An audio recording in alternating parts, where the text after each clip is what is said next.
Bon, à présent, nous allons terminer en beauté, si je puis dire, ce parcours de la céramique avec Monsieur Étienne Tornier, conservateur donc au Musée des Arts Décoratifs et du Design de Bordeaux, qui, je rappelle, est partenaire de cette 15e édition du parcours de la céramique et des arts du feu.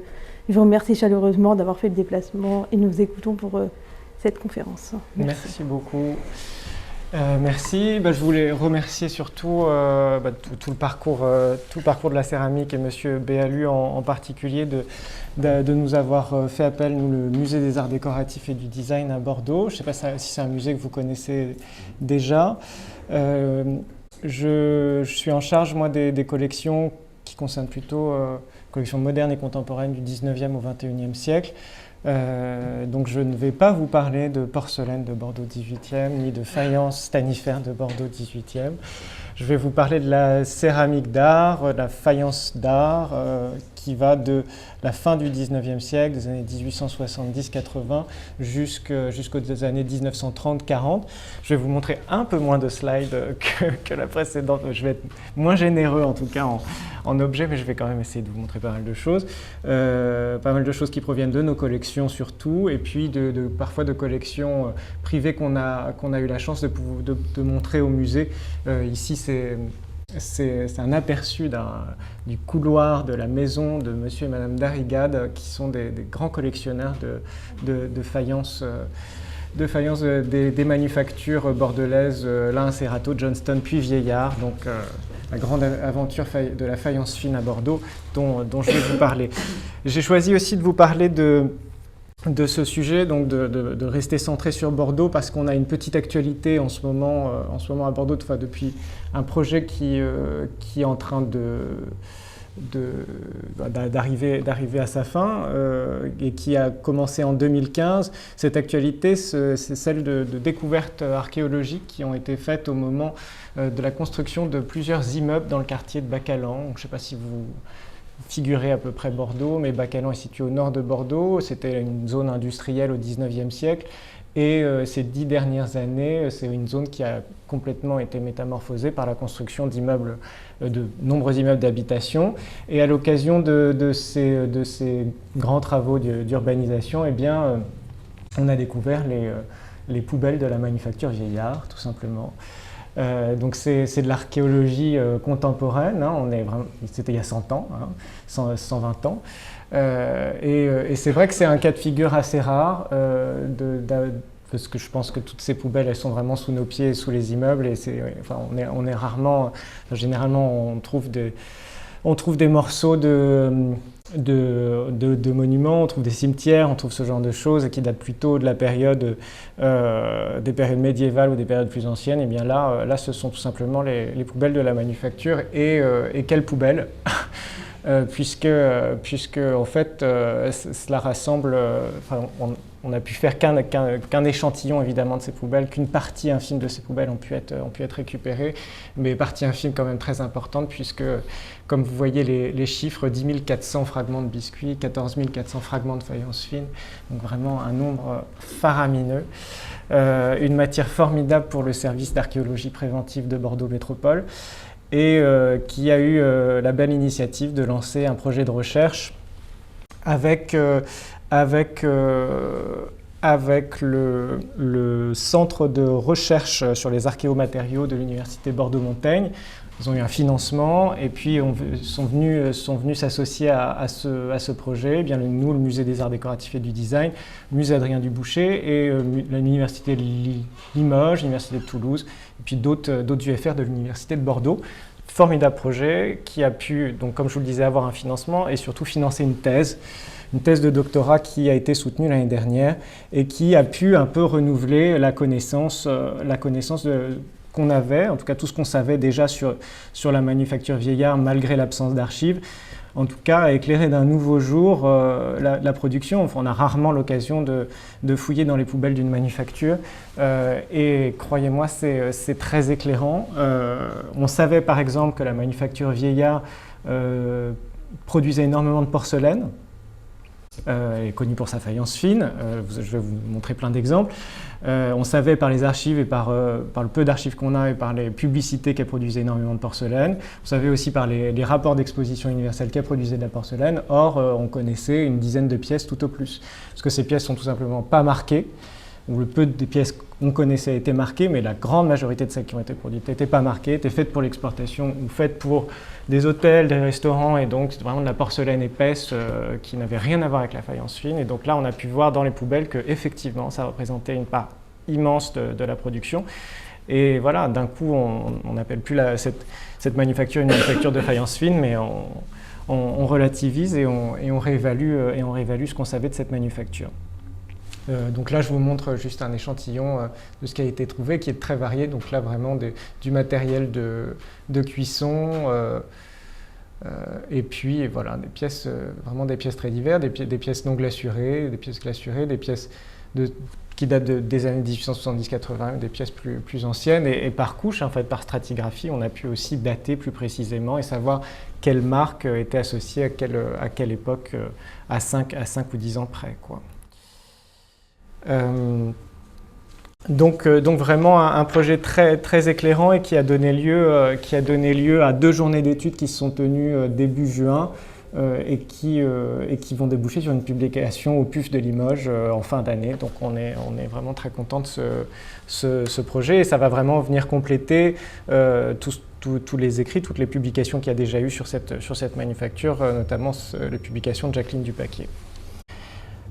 Je vais commencer donc par vous parler de ce contexte fin 19e et replacer un petit peu cette manufacture vieillard de Bordeaux dans son contexte avec une citation que j'aime bien, avec laquelle j'aime bien démarrer souvent des conférences sur la céramique de cette période. Donc vous l'avez là, nos salles à manger auront bientôt leur dressoir de bois sculpté, constellé de plats portant le paraphe de nos premiers artistes. C'est un luxe qui ressuscite, on aura sa galerie de faïence comme on a sa galerie de tableaux. On est au tout début des années 1860 et la faïence eh bien, connaît un renouvellement surprenant.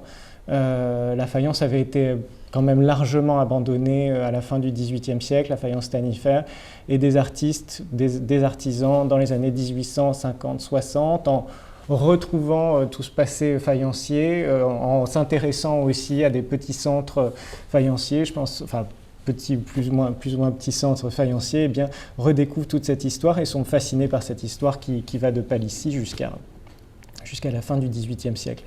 Évidemment, c'est avec aussi cette passion pour la Chine, pour la Chine, j'entends chiner, brocanter, eh bien cette passion aussi renaît. Et donc c'est avec cette citation en tête qu'il faut un petit peu penser cette fin du XIXe siècle. Cette fin du XIXe siècle, c'est évidemment, là je vous le rappelle, mais je suis sûr que vous savez tous ça très bien, c'est évidemment le contexte des expositions universelles. 1851, première exposition universelle qui se tient à Londres, avec un titre qui annonce la teneur de l'événement, The Great Exhibition of the Works of Industry of All Nations. Il s'agit vraiment d'exposer ce qu'il y a de meilleur dans ces pays qui participent. C'est une guerre commerciale, c'est une guerre économique, c'est les objets qui sont utilisés comme outils géopolitiques, hein, véritablement. Les objets parlent des pays qui exposent. Donc c'est un enjeu évidemment pour nous, historiens de l'art, historiens des arts décoratifs, hein, fascinant de retrouver cet amoncellement d'objets, mais derrière ces objets, il y a évidemment des pays, des commerces, des hommes aussi qui travaillent. Et ça, je pense qu'il ne faut pas non plus l'oublier. À côté de ces grands rassemblements qui vont vraiment ponctuer toute cette fin du 19e siècle, 1851, 55 à Paris, 62 de nouveau à Londres, 67 à Paris, 72 à Londres, enfin tous les 5 ans, hein. Ce jeu de ping-pong entre l'Angleterre et la France qui va après s'étendre à plein de pays et notamment aux États-Unis. Donc il y a ces grands rassemblements internationaux, il y a aussi des grands rassemblements en région, dont on parle un peu moins, des expositions qui ont un caractère pas nécessairement international, même si certains pays étrangers peuvent participer, mais qui sont sur le même modèle que les expositions universelles, organisées par des sociétés d'industriels locaux ou des sociétés savantes. Ici, la Société Philomatique de Bordeaux qui organisait très régulièrement également des expositions de très grande envergure qui mettaient en avant les produits de l'industrie. Je m'arrête sur un événement important pour la céramique en tout cas, qui est l'exposition universelle de 1878 à Paris, qui représente certainement ce point d'acmé de la production de faïence fine en France et de manière générale dans le monde occidental, le point d'acmé de cette fascination, cette passion pour la faïence fine, avant qu'elle soit détrônée par d'autres techniques, d'autres matériaux, d'autres approches aussi de la céramique. 78, c'est vraiment la date clé, la date clé de ce mouvement, je crois, aussi parce que c'est tout simplement en nombre l'exposition qui réunit le plus grand nombre de céramistes faïenciers, parmi lesquels donc la manufacture Jules Vieillard qui va remporter l'une des nombreuses médailles d'or qui sont décernées à l'occasion de cet événement. Et là, je vous montre le stand de la manufacture à l'exposition universelle de 1878. Avec une petite citation encore, un commentateur, donc l'engouement pour la céramique qui n'a fait que grandir depuis 11 ans, a donné à ses productions artistiques un essor inouï. Nous ne protestons point contre cet envahissement de la faïence, il enrichit notre art national de formes nouvelles, on a imité, reproduit, refait le passé. Aujourd'hui, la céramique renouvelée s'élance de ses propres ailes dans l'inconnu. Une citation discutable, mais en tout cas, ça vous montre un petit peu aussi l'état d'esprit des commentateurs face à cet amoncellement de céramique. Donc la manufacture Vieillard est loin d'être la seule à exposer en 78, comme je vous le disais. C'est un marché éminemment concurrentiel dans lequel la France s'engage assez tardivement, puisque les Anglais sont quand même les premiers à produire, en tout cas à lancer une production de faïence fine décorative, pièces de forme particulièrement ambitieuses, Minton en tête évidemment, Doulton, et plusieurs autres manufactures anglaises vont dès 1851 montrer leur savoir-faire. Les grandes manufactures françaises, je pense à Boulanger, je pense à Gien, je pense à Huart Frères à Longwy, sont assez tardives dans cette aventure-là. Elles se dotent d'un atelier artistique à la fin des années 1860, début 70. Mais très vite vont rattraper leur retard entre guillemets sur ce marché et vont montrer de quoi elles sont capables. Je ne vais pas revenir en détail, en tout cas vous présenter chacune des manufactures bordelaises qui sont, enfin je vais le faire mais assez rapidement parce que c'est assez fastidieux et puis je veux surtout vous parler de la fin du 19e siècle. Cette aventure de la faïence fine à Bordeaux, elle démarre avec deux négociants qui sont l'Ahin Cerato.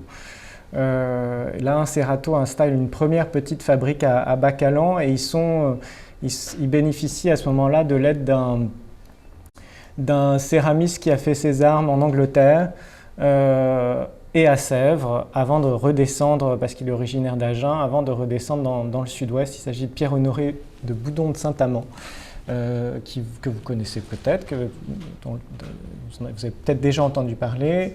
Et là, ils vont avoir une petite production de 2-3 ans, très très courte, qui va constituer essentiellement en pièces à la manière de Wedgwood, donc du crimeware, ces pièces en beige, marron, bleuté, teint dans la masse, recouvert d'une glaçure plombifère, et puis avec des décors en bas-relief vraiment typiques de la production de Wedgwood. Donc ça, c'est vraiment une très très courte période, entre 29 et 32. L'affaire va très vite péricliter parce que pas rentable, et elle va être très vite suivie par David Johnston.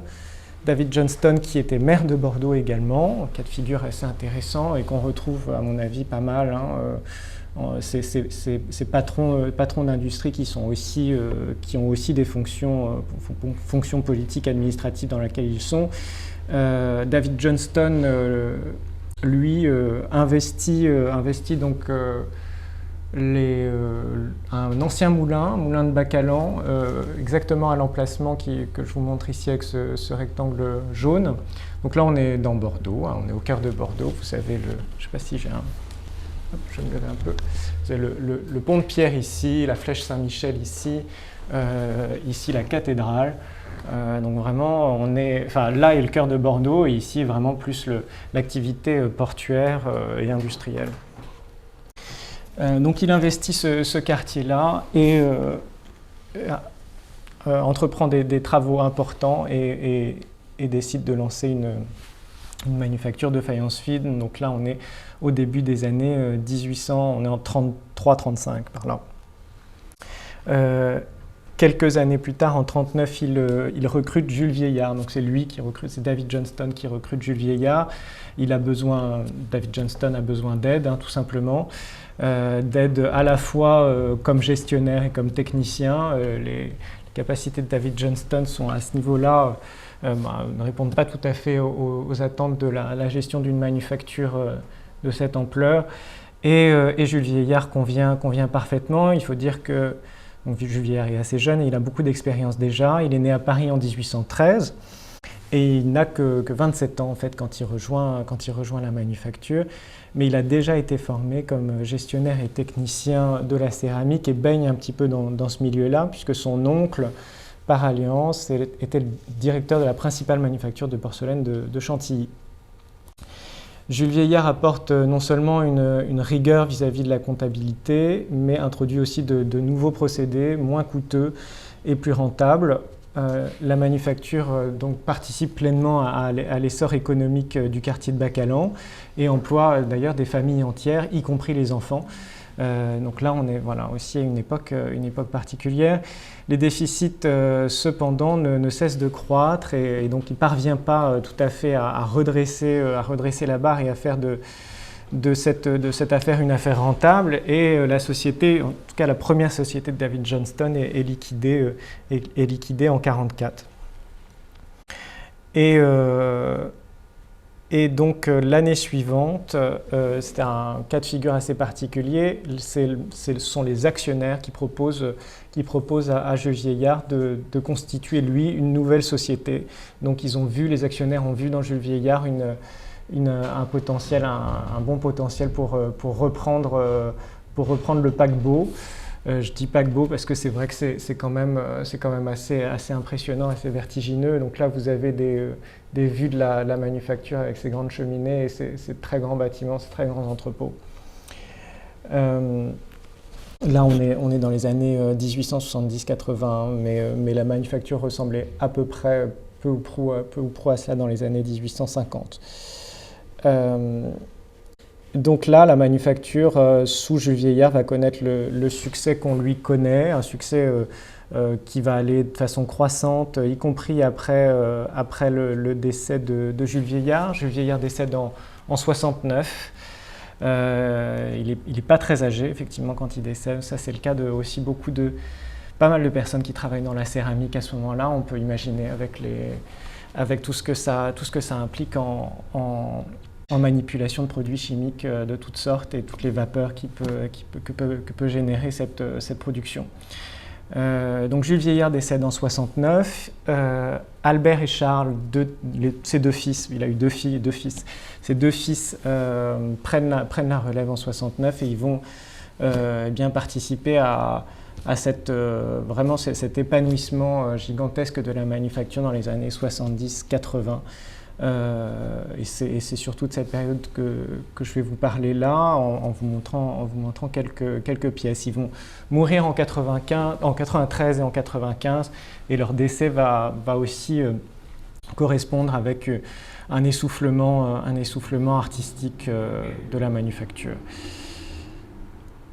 Donc là, je vous montre une petite vue de nos espaces d'exposition au deuxième étage du Musée des Arts Décoratifs et du Design, où sont présentées les collections de ces manufactures successives et surtout de la manufacture Vieillard et des 2 dernières décennies de la manufacture.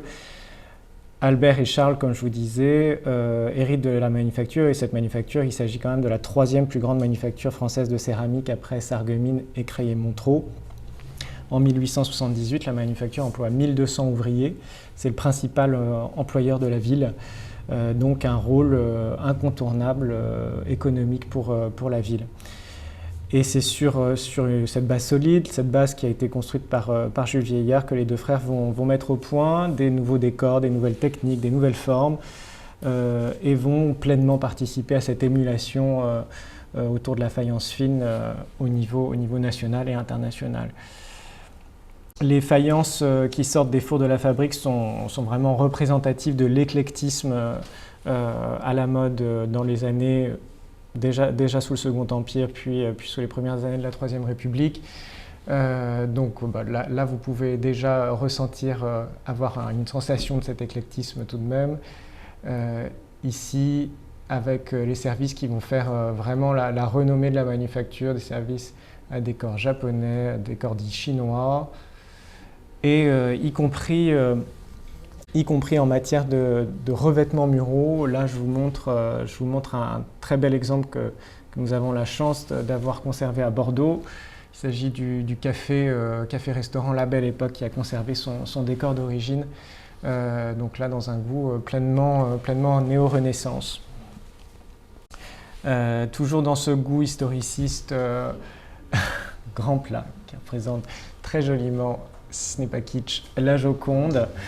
Et là, il s'agit d'un plat de très grande dimension, enfin 50-55 cm de diamètre, avec une frise très large qui peut évoquer Deruta, Castel Durante, enfin on pense à la grande heure de la majolique italienne, et avec une frise qui est entièrement lustrée. Donc ça, c'est un exemple assez rare, lustre métallique. Sous les frères Vieillard, on n'en connaît que très rares exemples. Voilà, donc c'est aussi ce qui nous a fait acquérir ce plat il n'y a pas si longtemps que ça. Donc historicisme bien sûr, orientalisme évidemment, orientalisme qui marque la peinture occidentale depuis le début du siècle, qui contribue à une redéfinition complète des techniques et des décors appliqués à la céramique, de l'Algérie au Japon, de la Turquie à l'Inde. L'art extra-européen captive l'œil des artisans et des fabricants occidentaux. Donc c'est évidemment de l'importation massive d'objets, ce sont des expositions qui ont lieu, un intérêt de la part de plusieurs associations, sociétés savantes pour l'art maghrébin, pour l'art chinois, pour l'art japonais, qui émergent à ce moment-là et qui participent aussi, qui contribuent pleinement à l'influence sur les manufactures d'art. Des collections privées qui se créent aussi. Ces collections privées donnent lieu à la publication d'ouvrages, donnent lieu aussi à des illustrations dans de nombreuses revues. On pense aux collections d'Émile Guimet, d'Henri Tchernouski, qui viennent aussi enrichir de nombreux musées ou participer à la création de nombreux musées. À Bordeaux, une collection qui est méconnue, et c'est pour ça que je voulais vous en parler, la collection du musée Bonny. Musée Bonny qui a eu un triste sort. Donc Édouard Bonny, qui était un magistrat originaire du Sud-Ouest, originaire de Bordeaux, qui a été actif dans de nombreux pays, surtout au Maghreb, et qui a fait plusieurs voyages en Extrême-Orient aussi, a rapporté de nombreux objets, a collectionné à la fois de la faïence de Montauban par exemple, et des sabres marocains, et on a une armure de samouraï, enfin, c'est pour vous donner un peu la palette de ce qu'il a pu collectionner. Et à Bordeaux, il a fait construire un hôtel particulier dans un goût tout à fait orientaliste,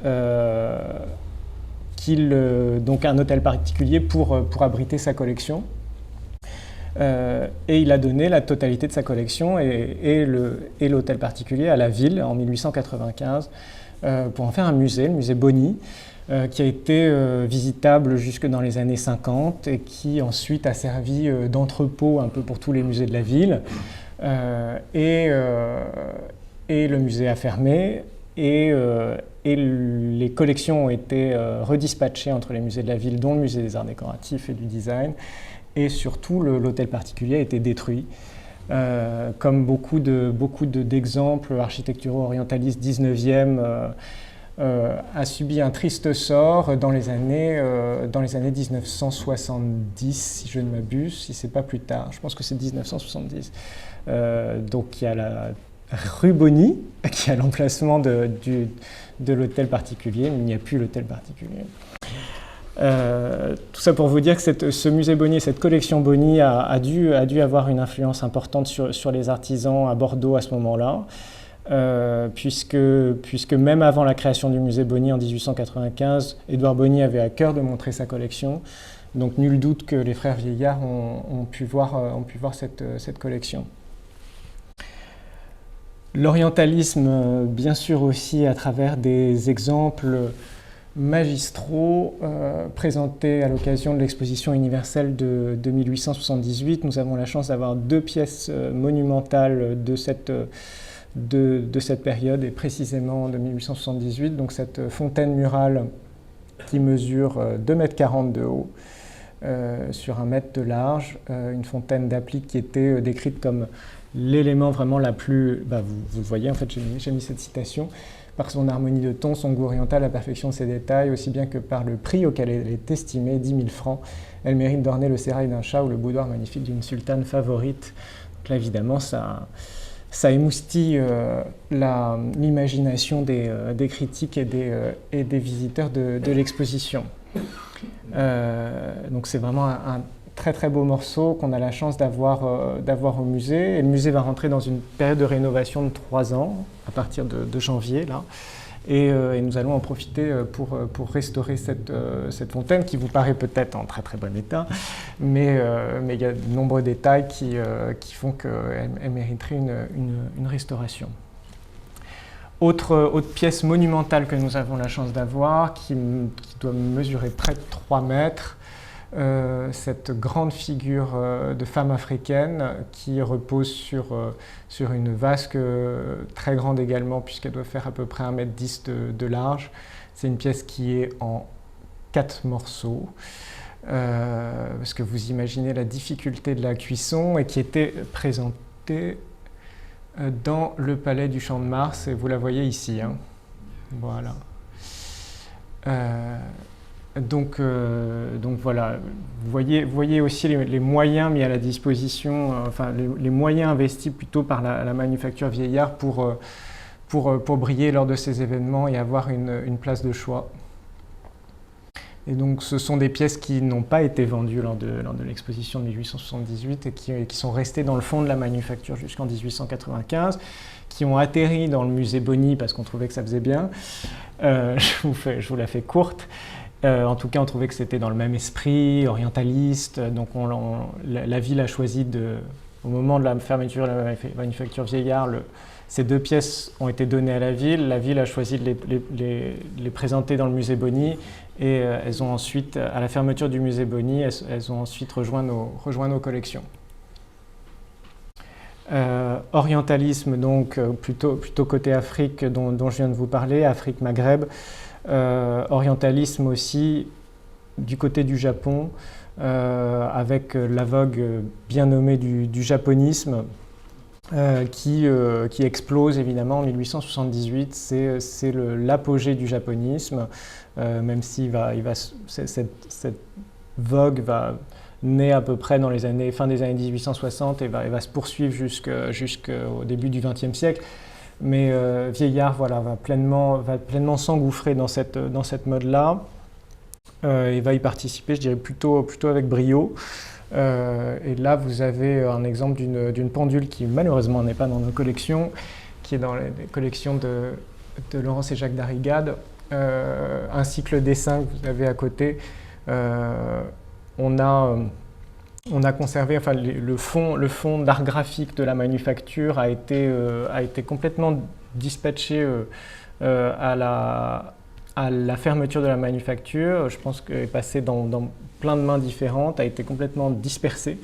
Mais nous avons la chance au musée d'avoir à peu près 150 feuilles de la manufacture, et on connaît en main privée plusieurs dizaines de feuilles également. Donc c'est toujours agréable de pouvoir faire des rapprochements de cette manière.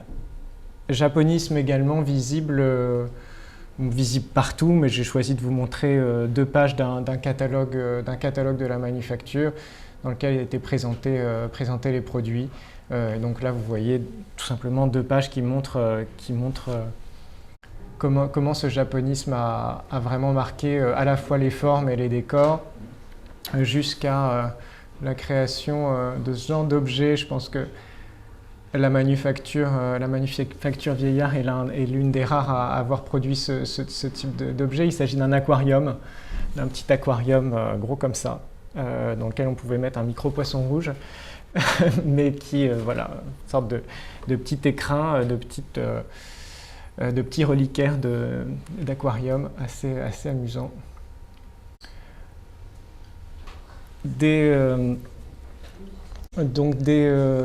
vous parlais d'orientalisme, je vous parlais de japonisme, toutes ces influences, elles sont aussi magnifiées par l'adoption de techniques bien spécifiques, des techniques qui ne sont pas mises au point par la manufacture elle-même, qui sont mises au point quelques années auparavant par des faïenciers et des céramistes indépendants. Je pense à Théodore Deck dès le début des années 1860 ou à Eugène Collineau. Donc là, je passe pas rapidement, mais en tout cas, je vous présente ces trois techniques rapidement. Ce sont principalement ces 3 techniques qui ont été utilisées en matière de faïence artistique, donc des faïences qui ne sont pas des faïences domestiques d'usage. Je ne vais pas vous parler de services de table et tout ça, je vais plutôt vous parler de plats ou vases ou lampes ou pendules qui étaient vraiment destinés à la décoration. Donc les décors en relief sous couverte, donc là il s'agit d'une glaçure qui était colorée dans la masse, donc une glaçure en l'occurrence bleue, mais elle a pu être vieillard.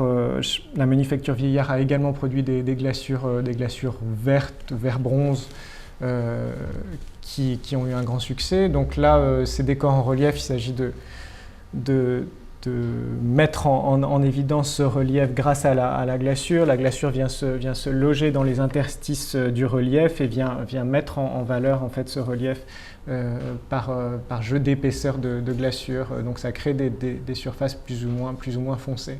Vous ne le voyez pas très bien, j'aurais dû vous montrer des détails. Au centre, les émaux cernés en relief. Donc là, c'est vraiment la technique qu'on retrouve à Longwy, à Gien à ce moment-là, qui a été mise au point par Eugène Collineau à Boulogne à partir de 1864 et qui est reprise dans plusieurs manufactures, dont la manufacture vieillard. Et puis ici, alors là, vous n'allez pas voir du tout. Ah, mais je pensais vous avoir montré. Ah, voilà. Les émaux cloisonnés, donc là il s'agit de mettre un petit filet d'engobe vitreux au bas-relais pour dessiner, pour cerner les différents motifs et pour répartir différentes surfaces de motifs. Et ça c'est une technique qu'on retrouve, qui est mise au point, ou en tout cas qui est retrouvé par Théodore Deck dans les années vers 1874-75 et qui est ici utilisé par la manufacture vieillard à peine 3-4 ans plus tard. Donc c'est principalement ces techniques-là qui sont utilisées par la manufacture. Et autre botte secrète de la manufacture, un artiste, Amédée de Carranza, un artiste sur lequel on sait de plus en plus de choses, mais sur lequel il reste quand même de nombreux mystères. Amédée de Carranza qui naît en Turquie et qui a après un parcours complètement rocambolesque qui l'amène vraisemblablement à Bordeaux peu de temps avant l'exposition universelle de 1878. Après être vraisemblablement passé par Longwy, mais là je me risque pas à plus de commentaires puisqu'il y a vraiment des voix divergentes sur ce sujet-là. En tout cas, ce qui est avéré et complètement sûr, c'est qu'il était à la manufacture vieillard entre 1878 et 1885 et qu'il a signé plusieurs pièces et qu'il était chef d'atelier à la manufacture Jules Vieillard. Là, je vous montre cette coquille ici qui est signée A de Carranza ici. Il semblerait qu'Amédée de Carranza ait impulsé vraiment quelque chose un vent particulièrement fort et nouveau à la manufacture vieillard qui a fait qu'elle se distingue réellement des autres à cette période-là précisément. En tout cas, ce qu'on remarque, c'est que beaucoup des pièces signées Amédée de Carranza reprennent l'iconographie de la manga d'Okusai, donc les albums de la manga. Ici, c'est très clair, je ne vous ai pas montré vraiment de quoi c'est tiré précisément dans la manga, j'aurais pu, mais c'est vraiment très évident. Il y a énormément de remplois directs de la manga d'Okusai sur la céramique. Même chose sur ce petit service à thé qui n'est pas signé, mais selon toute vraisemblance, il pourrait être attribué à Amédée de Carranza aussi par l'emploi d'or ici, en une sorte de comme si c'était tacheté d'or. Ça, c'est quelque chose qu'on retrouve un petit peu dans d'autres manufactures, mais pas tant que ça, et surtout quelque chose qui était très coûteux et qui a valu visiblement à Carranza sa place, puisqu'il y aurait eu un différend entre Albert et Charles Vieillard et Amédée de Carranza, les frères Vieillard lui reprochant d'employer beaucoup trop d'or et donc de n'être absolument plus rentable pour la manufacture, donc de produire des pièces trop luxueuses qui ne correspondaient pas à l'équilibre financier de la manufacture. Également un plat de Carranza, donc là avec une signature un peu plus audacieuse. Et il s'agit d'un plat que vous pouvez voir à la Galerie Vauclair en ce moment, que nous avons présenté à la Galerie Vauclair.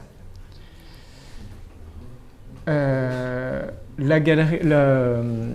manufacture Vieillard a énormément produit dans ces années-là. Vraiment, c'est une période d'intense activité pour la manufacture. Et là, je vous montre juste des vitrines de l'exposition que nous avions consacrée à la collection de Jacques et Laurence Darrigade, qui vous montre un petit peu cette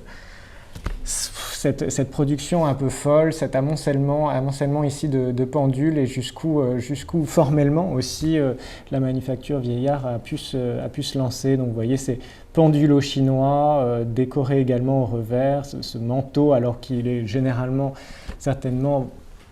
Enfin, la pendule, on l'imagine plutôt sur une cheminée, alors que le revers est la partie ici la plus riche en matière de décor. C'est assez amusant de le constater. Comme je vous le disais, le décès des frères Vieillard intervient à un moment où en fait la manufacture arrive un petit peu à bout de course. En tout cas, dans les années 1890, la faïence fine se renouvelle complètement et adopte vraiment une autre trajectoire que celle prise dans les années 1870, ou alors ferme, et c'est le cas de pas mal de manufactures qui quand même commencent à peiner dans les années 1890-1900. La concurrence de la porcelaine est immense pour les services de table notamment, et c'est vrai que voilà, comme d'autres manufactures, la manufacture Vieillard ferme dans milieu des années 1890. Et donc c'est là que je vais m'arrêter pour la manufacture Vieillard. Je vais faire un assez grand saut dans le temps, enfin 25 ans, avec la céramique d'art de Bordeaux, que vous connaissez peut-être. Il s'agit d'un atelier qui, donc là on quitte complètement l'échelle industrielle, il ne s'agit pas du tout d'une fabrique de 1200 ouvriers et de produire pour des grands intérieurs, tout ça. Il s'agit d'un atelier un peu plus confidentiel, même si l'entreprise emploie quelques dizaines d'ouvriers. Elle ouvre en 1919 à Codéran, donc dans un quartier à l'ouest de Bordeaux. Elle est fondée par Jean Mérillon, Et elle se fait connaître assez rapidement en participant à différents salons, essentiellement des salons locaux, Société des Amis des Arts de Bordeaux, Société des Arts décoratifs de Bordeaux et du Sud-Ouest. Et très vite, en fait, elle se fait repérer et dispose elle collabore avec l'atelier d'art du Grand Magasin Le Printemps, l'atelier Primavera. Et on peut facilement acquérir ces pièces via cette branche-là, via Le Printemps à Paris.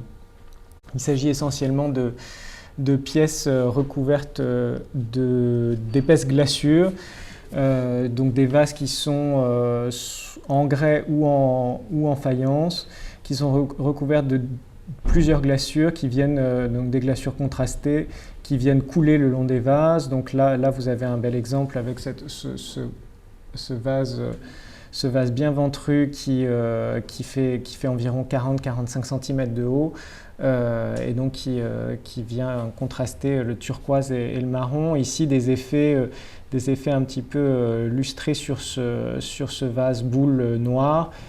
Ici des coulures comme on peut voir dans d'autres manufactures. C'est pas réellement une innovation débordante, mais en tout cas Bordeaux à ce moment-là participe de cette mode pour des décors qui sont abstraits, des décors qui sont colorés, des formes qui relèvent d'une sobriété propre à une certaine tendance du mouvement Art déco. Au même moment, une personnalité qu'on connaît encore moins, je pense, qui est Marguerite de Saint-Germain. Je voulais vous en parler parce que j'aimerais bien en savoir plus. Ça fait partie des personnalités un peu énigmatiques qui s'est mise à la céramique vraiment à la fin de sa vie. Parce qu'elle naît à Bordeaux en 1864 et c'est une fille d'un architecte bordelais assez connu qui s'appelle Michel Garros. Et elle s'intéresse vraiment à toute la palette des arts appliqués, mais elle se met à la céramique qu'à partir des années 20. Donc elle a déjà 56 ans. Donc assez tard. Elle commence sur des blancs de la manufacture vieillard, comme je pense qu'il y en avait pas mal sur le marché au début du XXe siècle, après la fermeture de la manufacture. Et très vite, elle obtient... je ne sais pas où elle s'est formée, vraiment je manque d'informations. On n'a que des pièces et des très belles pièces. Mais clairement, les pièces qu'on a montrent qu'elle obtient une maîtrise technique assez époustouflante. Donc là, vous avez ce vase lustré à motif géométrique. Voilà. Des pièces qui évoquent André Mété, qui évoquent Jean Mailledon, avec des tons chauds, des décors stylisés, de l'emploi de l'or, des effets de cloisonnés, des effets ici de relief avec ce motif vermiculé particulièrement décoratif. Voilà, des pièces comme celle-ci. Et on sait, elle participe à l'exposition de 25, l'exposition internationale des arts décoratifs industriels modernes. Elle participe au salon des artistes décorateurs et au salon d'automne. Mais comme plein d'autres artistes, elle fait partie des personnalités sur lesquelles on peine à savoir plus. On sait qu'elle voyait Buteau, je vais vous parler de Buteau juste après, mais Buteau la voyait régulièrement, donc elle faisait partie quand même d'un petit microcosme bordelais. Après, sa production a été très courte puisqu'elle perd la vue vers 1940, elle va décéder 20 ans après, en 1960. Donc, a priori, elle aurait eu une production d'une petite vingtaine d'années seulement.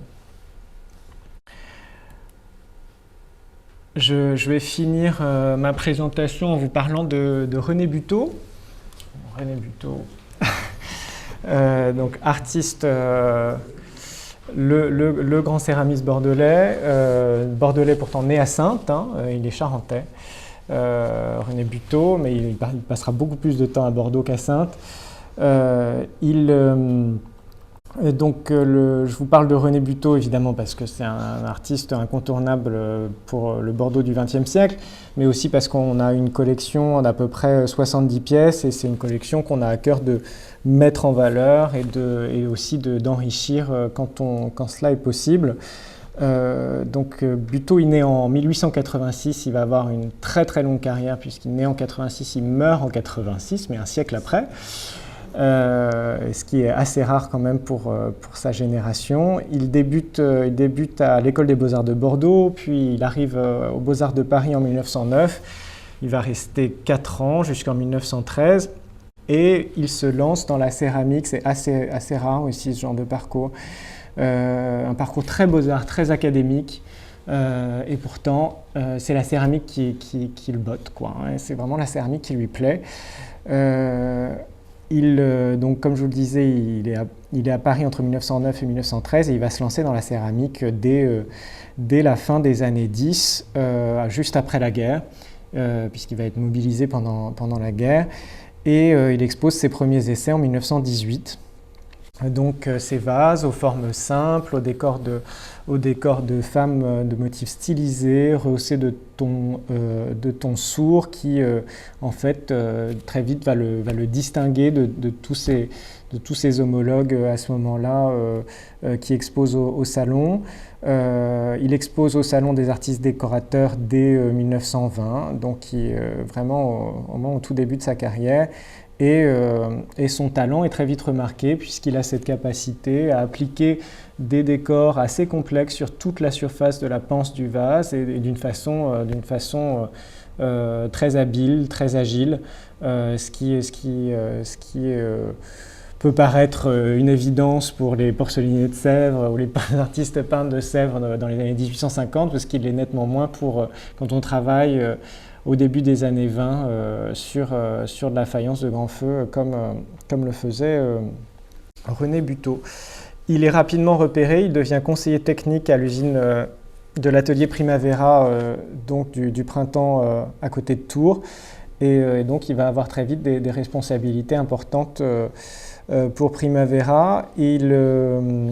Mais il choisit quand même au bout de 2 années à peine de rentrer à Bordeaux et de s'installer à son propre compte.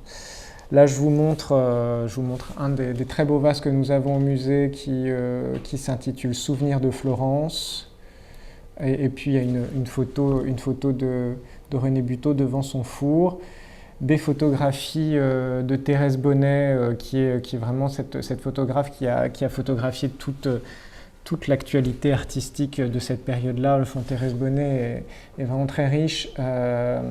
Et donc, voilà, deux photos qui vous montrent qu'à la fin des années 20, René Buteau était pleinement dans le coup, puisque voilà, on retrouve des vases de René Buteau sur une table éventail de Pierre Charot à gauche ou encore devant un textile d'Hélène Henry, donc voilà, mêlé à des grands noms de l'Union des artistes modernes à la fin des années 20. Des publications partout, vraiment le style, la technique, le style de René Buteau sont particulièrement remarqués. Ici, je vous montre encore un autre très beau vase que nous avons dans nos collections. Donc ces femmes vraiment dessinées de façon très stylisée. On pense évidemment à l'influence cubiste, même si on est 10 ans après la première vague cubiste, mais c'est particulièrement notable. Et puis ce vase, je vais parler de ce vase juste après, vous dire donc, comme je vous le disais, que Bordeaux s'installe et se dote d'un four à haute température pour produire de la céramique de grand feu entre la faïence et le grès, comme il le dit, au milieu des années 20. Et à partir de 28, il est représenté par Georges Roire, donc dans sa galerie du 34 avenue de l'Opéra, la galerie Roire qui représentait tous les céramistes indépendants importants du moment. Émile Lenoble, Émile Decoeur faisait partie des céramistes représentés par Roire, et c'est une grande collaboration qui va débuter en 28 pour Buteau avec Roire, qui va durer jusqu'au début des années 1960. Je voulais vous parler donc de ce style Buteau, de cette naïveté dans le trait, cette influence cubiste aussi, pour vous dire que Ah oui, en fait, oui, voilà. Je voulais vous donner cette citation pour vous parler de l'intérêt du céramiste, vraiment l'intérêt précoce du céramiste pour tout ce qui est art, particulièrement d'Afrique noire. Dès les années 1910, vraiment début, comme il le dit, avant la guerre de 14, il commence à collectionner des masques et des objets africains. Donc là, il évoque, en fait, à la fin de sa vie, en 85, par là, il donne un long entretien à Jacques Sargos qui sera publié en 87, dans lequel il parle un petit peu de cet intérêt pour ce qu'il appelle les arts primitifs. Donc mon intérêt pour les arts primitifs date d'avant la guerre de 14. À Paris, il y avait une boutique rue de Rennes. En me rendant de chez moi à l'école des Beaux-Arts, je faisais un détour pour aller voir ce qu'il y avait dans la vitrine. Un jour, pendant la guerre, j'ai vu des masques à une foire qui se tenaient sur les Quinconces. Quinconces, c'est la grande esplanade au centre de Bordeaux. J'en ai acheté 2 ou 3, c'était le commencement. Je n'ai jamais pensé que cet art était un art mineur, un art sauvage, que c'était maladroit. Je trouvais même que les types qui faisaient ça étaient très calés, qu'ils connaissaient leur métier, il y avait une recherche dans leurs œuvres, ce n'était pas venu de but en blanc. Voilà comment il en parlait à quasiment 100 ans. Buteau participe à l'exposition internationale coloniale en 1931 et était un proche de Alfred Janniot. Alfred Janniot qui est l'auteur notamment du grand bas-relief qui orne le palais de la Porte Dorée. Je ne sais pas si vous voyez. Sur cet immense bas-relief qui orne le palais de la Porte Dorée, vous retrouvez précisément ce détail. En fait, il s'agit d'un vase commandé par Alfred Janniot qui reprend une composition d'Alfred Janniot, peint par René Buteau, créé par René Buteau pour Alfred Janniot. Et ce vase est présenté à la galerie par France Crèche de Forceville en ce moment.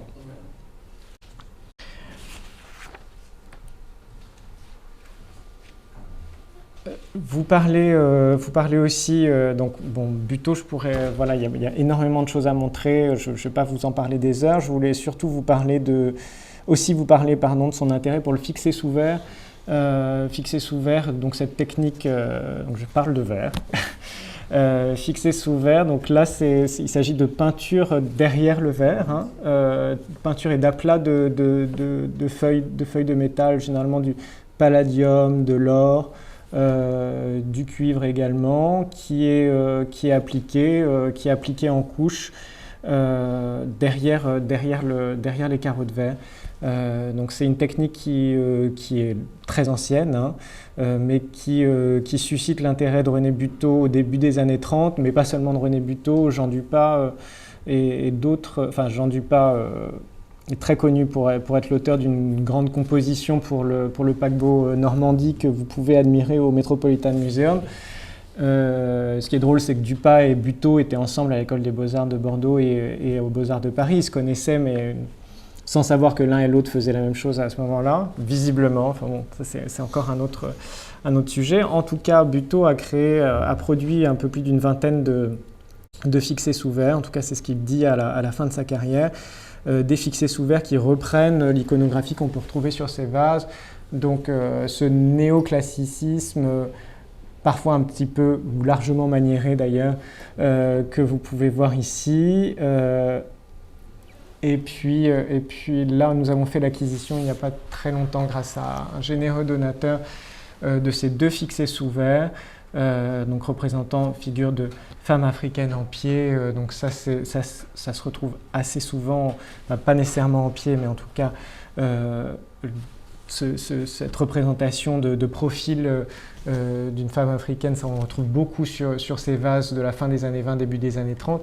Et puis une figure du gemeur landais, donc qui vient récupérer la sève des pins des Landes. Et ça, c'est une iconographie très, très bordelaise qu'on retrouve sur de nombreuses fresques, notamment les fresques du Palais de la Bourse à Bordeaux, qui peuvent représenter de façon allégorique le commerce bordelais. Ça fait partie évidemment des activités importantes pour la région. Là, je vous présente donc Fixé sous verre, mais aussi je vous présente un peu la palette d'activités. Je ne vais pas vous parler de tout ce qu'il a pu faire, mais parce qu'il a aussi une production importante en gravure, en dessin. Mais là, je voulais quand même vous présenter ces vases monumentaux qui sont une commande publique de la ville de Bordeaux pour le parc Lescure. Parc Lescure qui est l'actuel stade Jacques Chaban-Delmas qui est construit en 1932, et donc pour lequel Buteau réalise, en tout cas conçoit l'iconographie et le dessin de ces vases monumentaux qui mesurent 4,50 m, donc qui sont vraiment très très imposants, qui accueillent les visiteurs à l'entrée, très très grande entrée comme ça du stade Chaban-Delmas, et qui sont toujours en place et qui sont recouverts de mosaïques d'un mosaïste qui était installé à Bordeaux, un mosaïste italien installé à Bordeaux à ce moment-là, qui s'appelle Anselmo Foscato. Je vous ai juste mis sa petite publicité qui était parue dans une revue de l'époque.